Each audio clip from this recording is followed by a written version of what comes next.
Managing our anger is a very important life skill.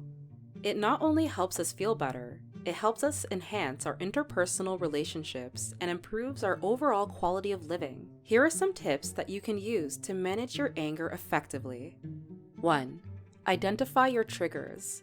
This is an essential step when we are trying to understand what makes us angry. It's important to be able to identify what situations, people, or events usually trigger an anger response. Having this knowledge helps you be more prepared in situations like these. 2.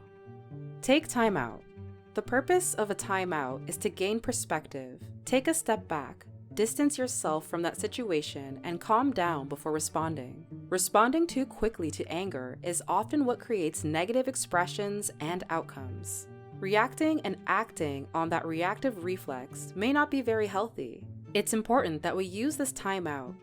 Engage in activities that help us feel calmer, like talking with a trusted friend or a loved one, listening to music, or going out for a walk to regulate our nervous system. 3. Practice mindfulness exercises. Be more present in the moment. Tune in with how you're feeling. Practice meditation or breathing exercises. This will help you in calming yourself down, creating peace of mind, and not reacting impulsively. 4. Challenge your negative thoughts. It's important that we are able to identify what kind of thoughts are fueling our anger, and to be able to challenge them and reframe them to becoming more positive thoughts. This will help mitigate feelings of anger. It's also very important to seek support. Talk to people, express how you're feeling, accept help. Talk to friends or family, or if need be, seek help from a mental health professional. 5.